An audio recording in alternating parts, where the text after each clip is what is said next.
اللهم صل وسلم وبارك على سيدنا مولانا محمد. في فيديو النهاردة نتعرف ازاي نعمل select language screen، وكمان ازاي نستخدم ال shared preferences عشان نبدأ نكيش اللانجوج اللي احنا اخترناها. عشان نكمل دي آخر حاجة احنا وصلنا لها الفيديو اللي فات. عملنا ال onboarding screen وعملنا البوتون بتاع choose language، بس لسه ما عملناش السكرين بتاعته. فخلينا نبدأ على طول إن احنا نبدأ نعمل فولدر اسمه راوتس ونحطه في الكور فولدر بتاعنا، وهنبدأ نعرف فيه فايلين. واحد عشان نشيل السترنج اللي هو بتاع الراوت نفسه، والفايل التاني اللي هنعمل فيه on generate route. طيب احنا ليه بنستخدم on generate route ما بنعملش navigation عادي؟ عشان بدل ما تقعد تعدل في الراوتس كلها وكل راوت تبقى محذوفة في سكرين لوحديها، لا احنا عاملين كل الكلام ده مهندلينه في فايل واحد، ونقدر ان انت بمجرد تعديل واحد تسمع في السكرينات كلها. فخلينا على طول نبدأ نعرف الراوتس بتاعتنا. انا عندي الاونبوردنج سكرين وعندي السلكتد لانجوج او سيلكت لانجوج سكرين. بعد كده الفايل التاني هعمل راوت جنريتور، وهبدأ أعرف فيه ال onGenerate route الفانكشن بتاعتي اللي هبدأ أبصيها للمين.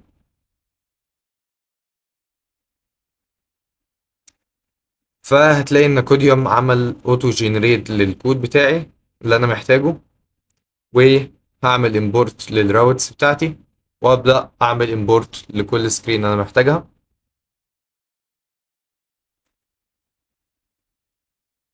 فهو دلوقتي في الديفولت عمل لي الأونبوردنج سكرين. أنا عايز إن أنا في الديفولت أرجع إن ايرور سكرين، أو أرجع إن مفيش راوت بالاسم ده. فانا هشيل الاونبوردنج سكرين وهبدا اعرف سكرين جديده، هقول له ماتيريال بيج راوت. وفي البيلدر هبدا ان انا ارجع له الكونتكست، وجوه الكونتكست هبدا ان انا اعرف الويدج بتاعتي اللي هي سكافولد. وبعد كده هديها البادي، وهقول له مثلا وليكن تكست، واقول لك no routes defined.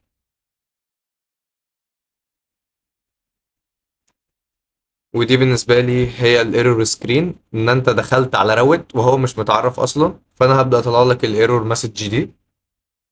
بعد كده هناخد الراوت كوبي.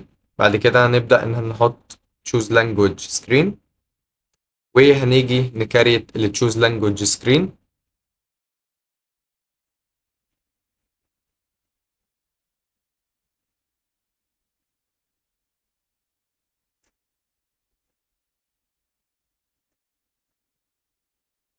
تبقى stateful widget عادي جدا، وهنسميها choose language screen، وخليها دلوقتي بسكافولد فاضي.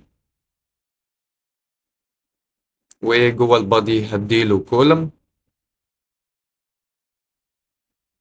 وهنشوف النتيجة اللي طلعت معانا.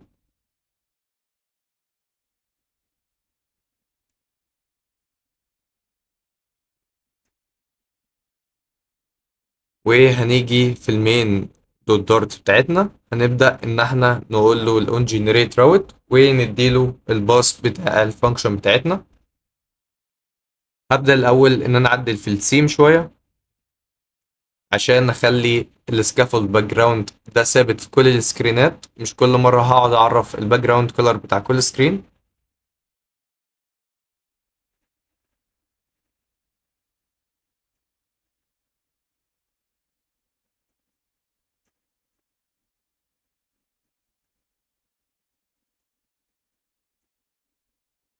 وفي الأون بريست بتاعة ال choose language button هبدأ إن أنا أعمل نافيجيشن للسكرين بتاعة ال choose language أو select language.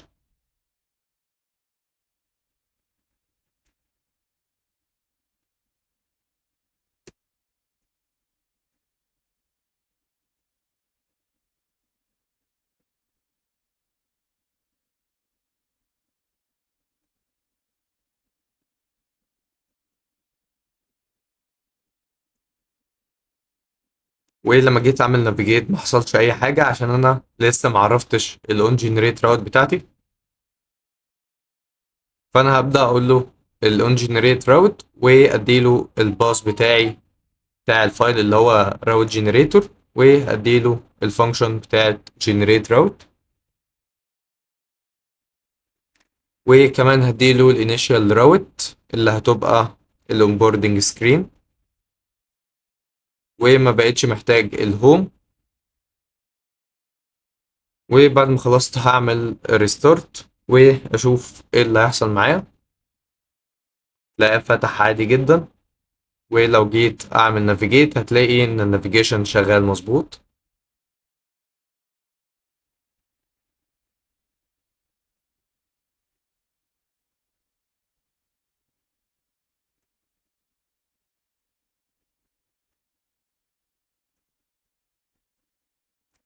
وبعد كده في الكولم هبدأ ان انا اديله children، وعايز اول حاجة في السكرين تظهر من فوق هتبقى image اللي انا جبتها بتاعت الكرة الارضية دي. هبدأ ان انا اضيفها في الايمج في الاسيتس بتاعتي، واديله الباص بتاعها.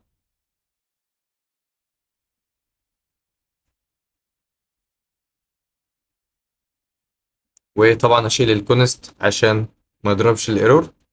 هتلاقي ان الصورة ظاهرة بشكل كبير، فانا ممكن اعدل الويتس.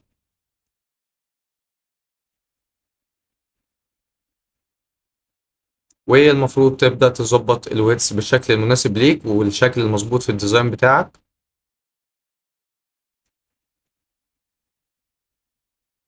فانا لو جيت اعمل كروس اكسس الاينمنت مش هيتسنتر عشان الكولوم مش واخد الويتس كله.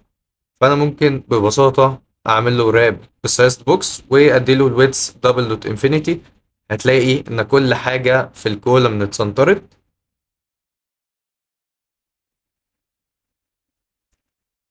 وهعمل لها راب بسيف اريا عشان ما تبقاش خابطة في التاسك بار. وكمان هديها شوية سبيسنج من فوق بحيث ان هي تبقى مظبوطة بالنسبة لي عشان حاسسها داخلة في الكاميرا.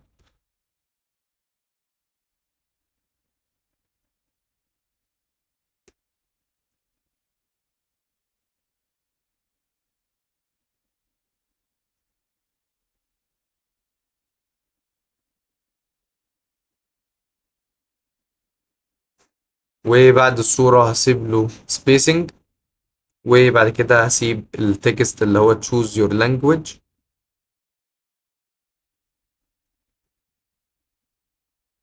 وهعمل import my fonts.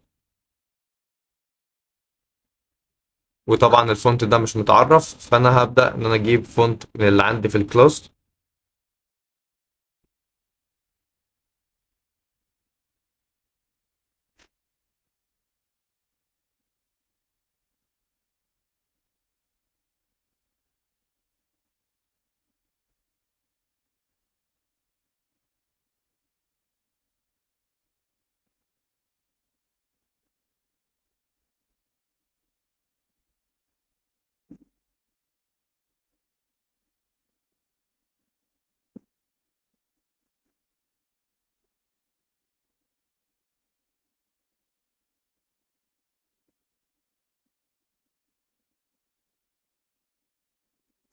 طيب وبعد كده محتاج ان انا اخش للشات جي بي تي اخليه يبدأ يعمل لي جنريت للستة فيها اللغات اللي انا محتاجها.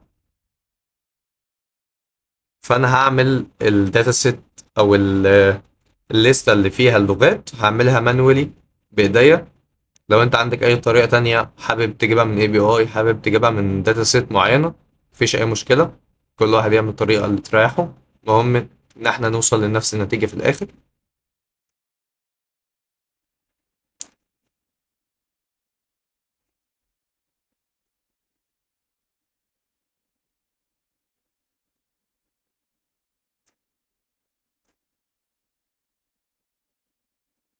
وبعد كده هرجع للسكرين بتاعتي وابدأ ان انا اضيف الليستة بتاعت اللانجوجز زي ما احنا شايفين. ودي اللغات اللي تبقى موجودة عندنا في الابليكيشن. كل لغة ليها الاسم والكود وكمان ليها الفلاج بتاعها. هبدأ إن أنا أعمل variable وأقول in the selected language عشان كل مرة هتشيك إن هو عمل select للانجوج ولا لأ، عشان أبدأ أدخله على السكرين اللي بعديها. بعد كده هسيب spacing وهبدأ إن أنا أعمل expanded عشان أعمل list view جواه.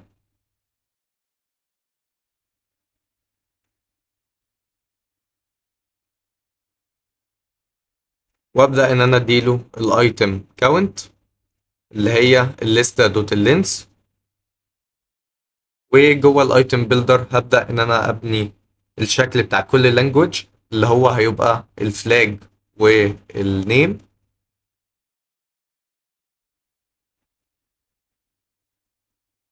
فانا هبدأ اول حاجة ان انا امسك كل لغة لوحديها، وبعد كده هعمل لها variable تاني عشان اتشيك هو selected ولا لا.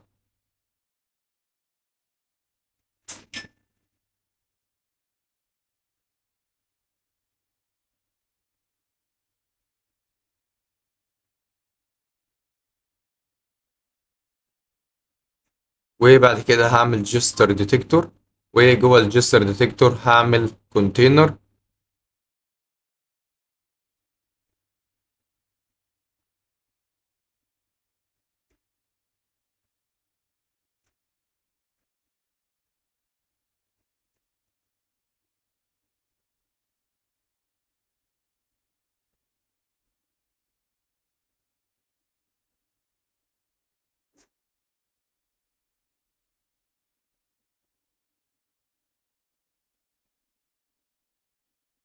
والاقواس ما كانتش مظبوطة فانا شلت الكونتينر كلها.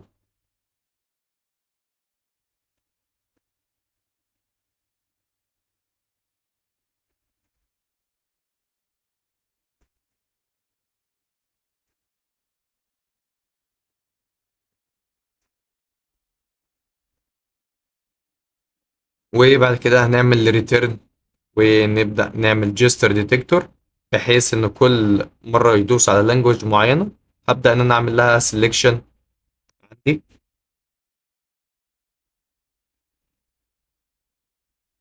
وطبعا بخلي كوديوم هو اللي يكمل، عشان انت طول ما انت بتوفر على نفسك طول ما انت تعرف تنجز اكتر. ده مش اوتو كومبليت، ده مش بيعمل لك سحر، ده مش بيخلص لك الابليكيشن كله. لا بالعكس، هو بيوفر عليك، بيفهم الكونسبت بتاع الابليكيشن وبيبدأ يريكومند لك اللي انت محتاج تعمله بدل ما تقعد تكتبه بايديك كل مرة. فانا دلوقتي عملت كونتينر وفي الديكوريشن بتاعه بتشيك هو سيلكتد ولا لا. لو سيلكتد هديله اللون الاورنج وده هنغيره بعدين. ولو مش سيلكتد هخليه الدارك بلو كولر زي ما هو.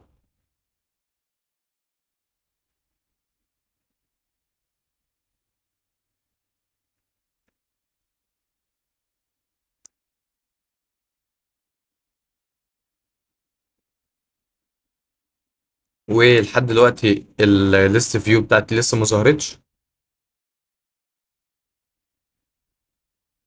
عشان انا اعمل لها راب اكسباندد، والاكسباندد واخده انفينيتي هايت او انفينيتي ويدث يعني.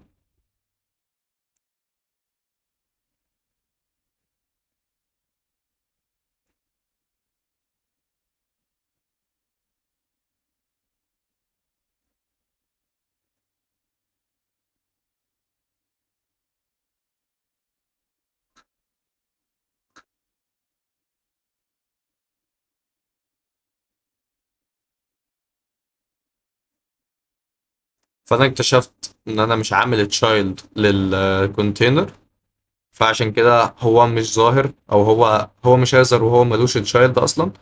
فانا هبدا اظهر اللانجوج فلاج واللانجوج نيم، فهتظهر الليسته قدامي زي ما احنا شايفين.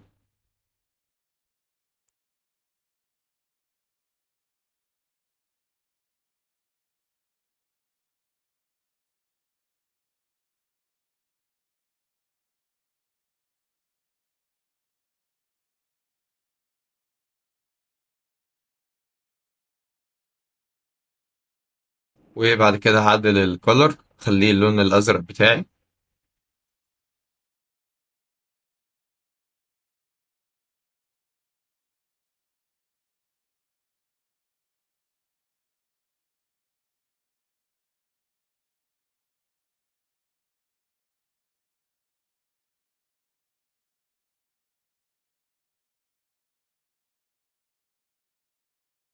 وبعد كده عايز اخد اللون الازرق اللي هو الفيدد شويه، عشان ابدا اعمل ده الباك جراوند لللانجوجز بتاعتي.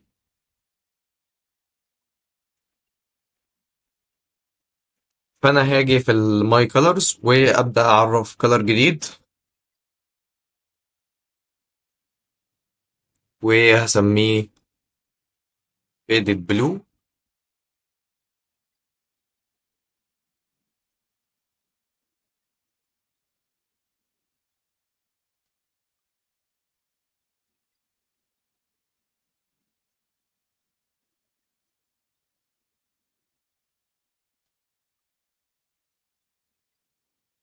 وهتلاقي ان الباك جراوند اختلفت بتاعه الكولرز. فانا لو جيت عملت ريستارت ونشوف من الاول،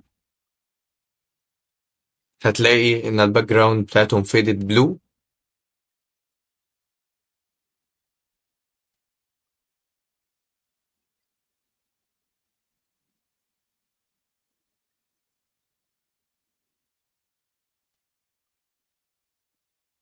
محتاج اظبط شويه في البادنج،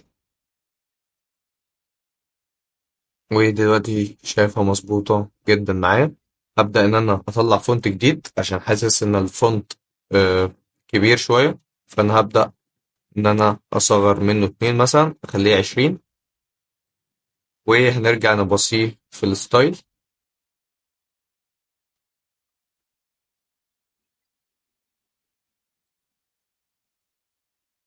حسيت ان ال20 كبيرة برضو، فانا ممكن اخليه 18.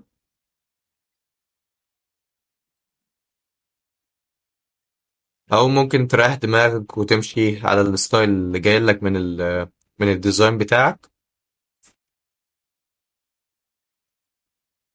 بس انا الديزاين بتاعي ده مش مسلم 100%، في شوية حاجات هتتغير فيه.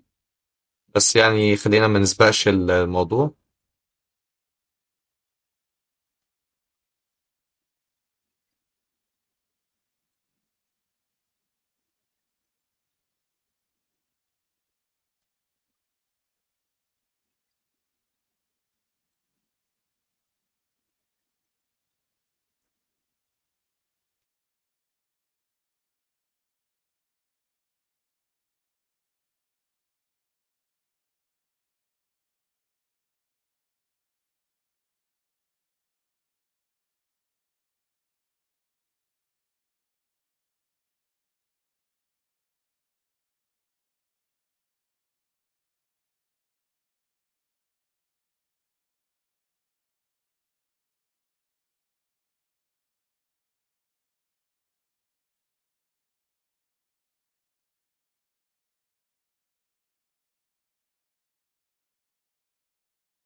وبعد كده بعد ما سلكت اللانجوج، المفروض ابدا ان انا اديله البوتون عشان يعمل كونتينيو.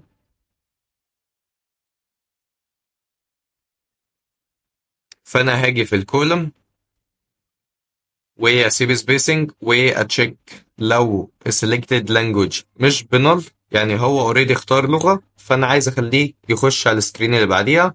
فهظهر له البوتون بتاعي.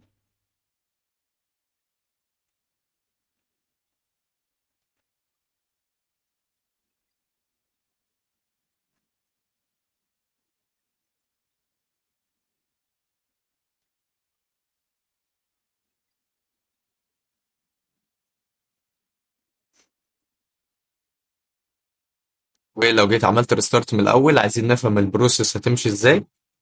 فانا لو جيت اعمل choose language واختار اللغة بتاعتي، هتلاقي ان البوتون ظاهر من تحت، بس لسه محتاجين نظبط الستايل بتاعه.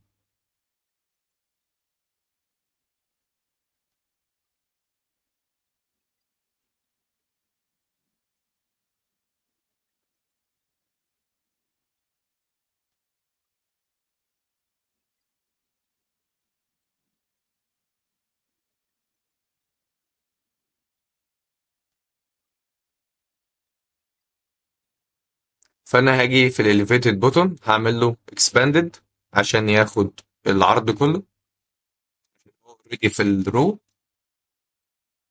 خليكوا ف... خليكوا عارفين دايما ان الاكسباندد في الرو بتاخد العرض كله، والاكسباندد في الكولوم بتاخد الهايت كله. وبدأت اظبط الشيب بتاعه واديله بادنج.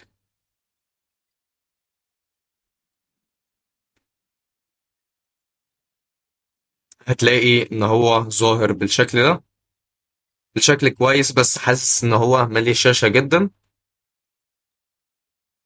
فانا ممكن اجي اديله شوية مارجن.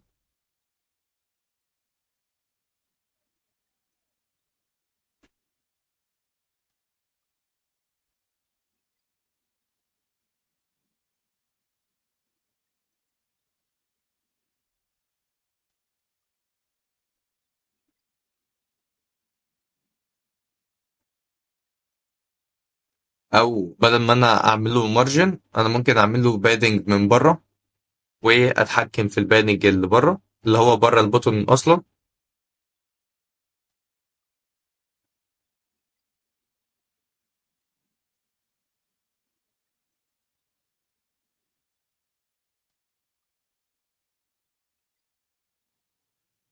ولو جيت عملت ريستارت من الاول،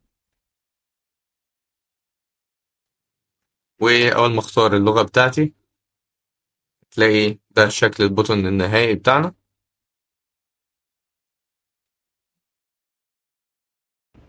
وبعد كده ممكن اعمل اكستراكت للبوتون ده واخليه الجنرال بوتون بتاعي عشان اقدر استخدمه بعد كده في اي سكرين احتاجه فيها، عن طريق ان احنا نختار الويدجت او نعمل فوكس على الويدجت. وهتلاقي في اللمبة اللي جنبيها دي تعمل اكستراكت للويدجت، وهتلاقيها طلع لك البوتون بتاعك. والبوتون ده هاخده احطه في الفولدر بتاع الويدجتس في الكور عشان ده يبقى شيرد على مستوى الابليكيشن.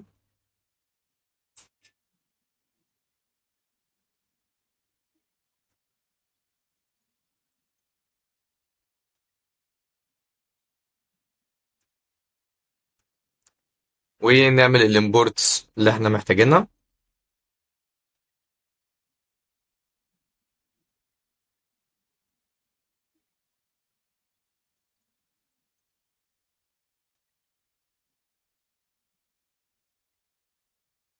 ونرجع نعمل له امبورت مرة تانية في الفايل بتاعنا.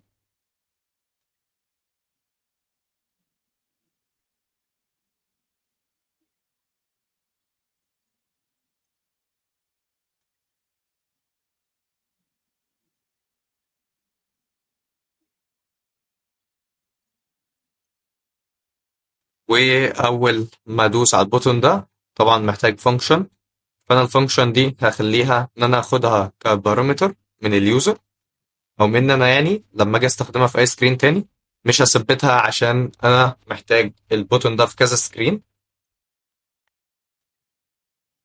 فانا هاخدها من اليوزر. بعد كده هنيجي نشوف ان هو عايز الاون بريست. هبدأ ان انا كاريت فانكشن. وبعد كده هنعمل فانكشن عشان نكيش السلكتد لانجوج. بتاخد مننا string language وبتعمل انستنس جديد من الشيرد بريفرنسز، وبتسيفه بسيت string جوه الشيرد بريفرنسز.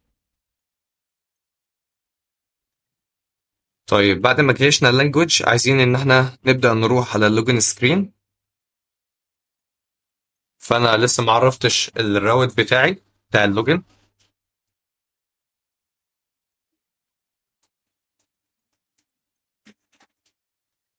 فانا هبدأ اعرف اللوجن.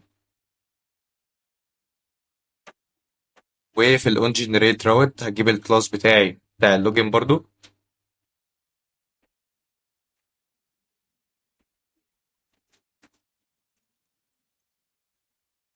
وهبدأ ان انا كاريت اللوجن سكرين من الاول.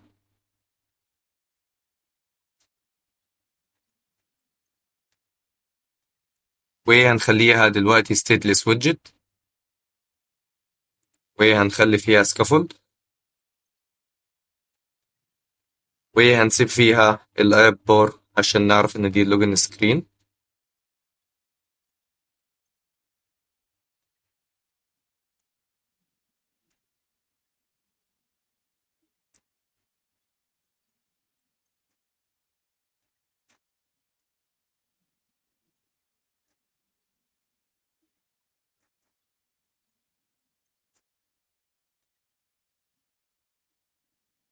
وهبدأ ان انا اخليها stateful widget عشان انا عايز اعمل function عشان اشوف الشيرد بريفرنس مظبوطة ولا لا، عايز اعرف هو كايش ال selected language ولا لا.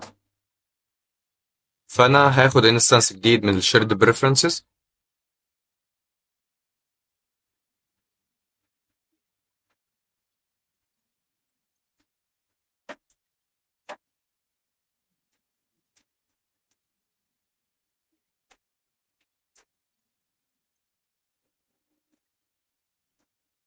وبعد كده هعمل function عشان اجيت ال selected language، نفس الفانكشن الاولانيه اللي احنا عملناها في السكرين اللي فاتت، بس بدل ما هي set string هتبقى get string.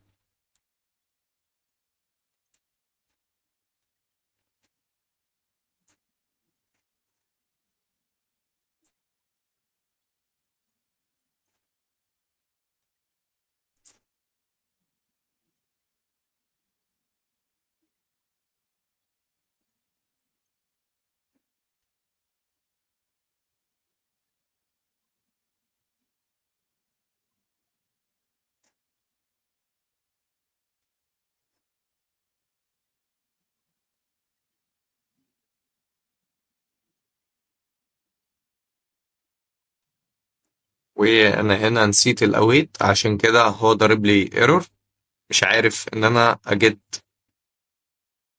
السترنج بتاعي.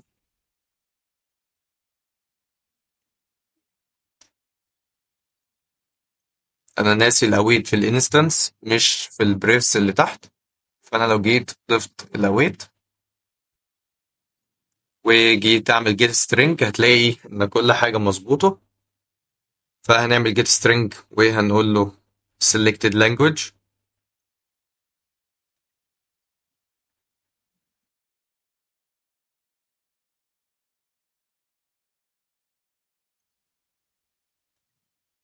وفي الاخر هعمل لها print. انا عايز بس اتاكد ان selected language مش جايه بنول، فانا هعمل لها print على طول. وبعد كده هكريت ال init state وهنادي على الفانكشن بتاعتي جوه ال init state، بحيث ان انا اول ما نافيجيت على اللوجن سكرين هطبع ال selected language بتاعتي. كل ده عشان نشوف الاوتبوت بس، يعني كل الحاجات دي تيستنج مش هنضيفها بعد كده.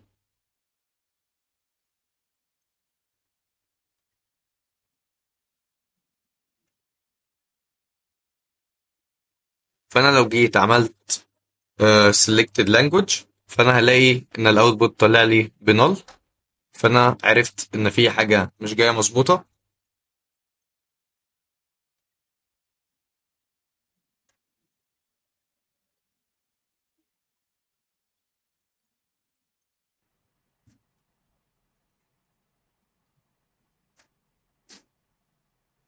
فانا هشيل الفانكشن من الاول خالص وهبدا ان انا اعمل كل الكلام ده جوه البوتن.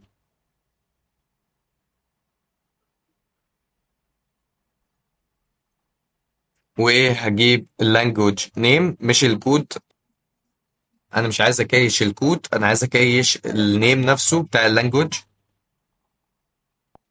فلو جيت اخترت اللانجوج وعملت continue